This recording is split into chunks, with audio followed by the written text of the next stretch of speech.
Hi guys, Stuart and Louise from DD Tours. Now today we've got a wee story, an abridged version of a story. We want to tell you about something that happened in Dundee way back in 1651, eh? Yeah, Dundee was very different For back sure. then. First of all, it was a lot smaller. It was really only the size of the city centre, but we were actually a walled town. This wall made us really safe and secure and also unbelievably wealthy. We were the second wealthiest town in Scotland. Oh, but everything is about to change. We're going to fade into a map of Dundee in these times so that you can see the size of Dundee, or its approximate size for yourself.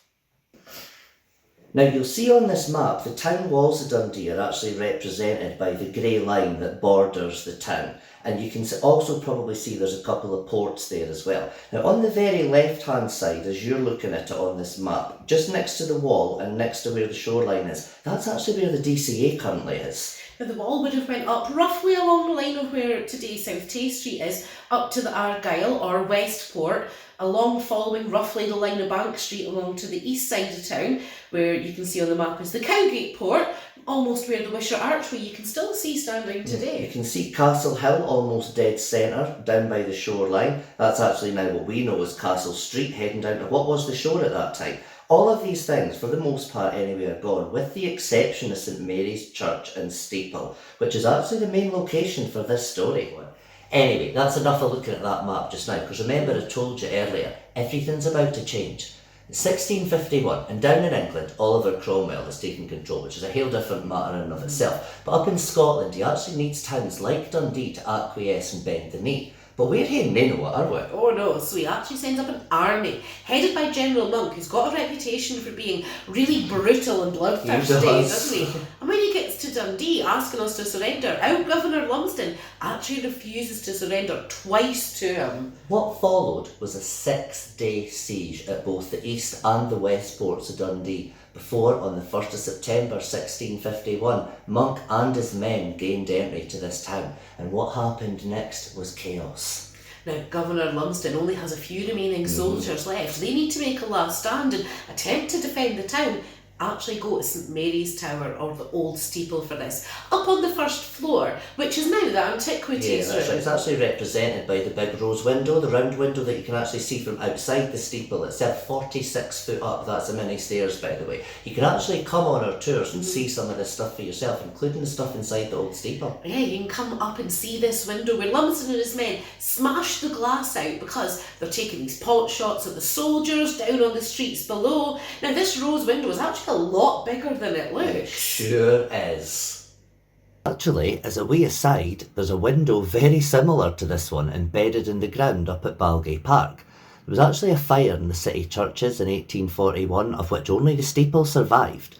Some of the church stonework, including a smaller replica of this rose window, was actually held in storage for a number of years before finally finding their new home. The council took over Balgay Park in 1873 and actually installed the stone window in the grounds. It's since been adopted by the Friends of Balgay. Now you can see for this wee video roughly where the location is. Sorry it doesn't look particularly bonny, but this was filmed in February.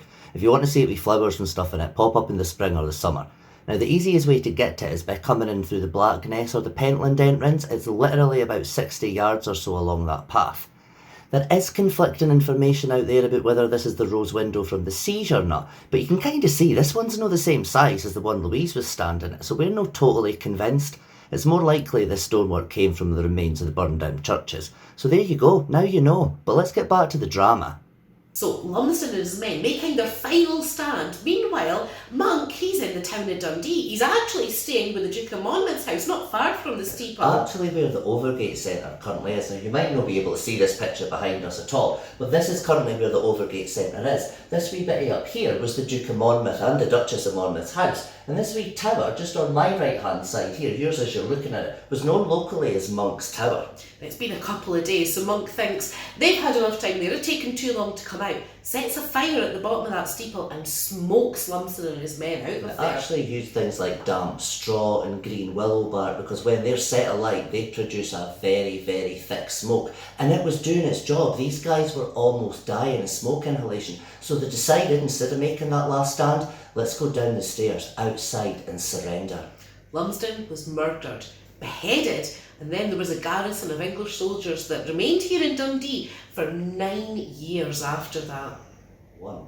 Now, there's a lot more to this story than we've actually told you today. I mean, on a wider level, obviously, as well as on a local level, including stories of stolen treasure and heads on spikes. But to actually see some of these antiquities for yourself inside the old steeple really is something, isn't it? Oh, absolutely. That room that you saw with the rose window is just one of many different rooms that you can explore on the tour. And from the top of the old steeple, the views are just outstanding. Now, we normally run that tour on the last Sunday of every month, so if you want to come along, you can get tickets online on our website at ddtours.co.uk. But for now, if you want to hear more of us and our stories, then feel free to like and subscribe, and you can find us on social media. And that is all we are telling you guys for today. I've been Stuart. I've been Louise. See you soon.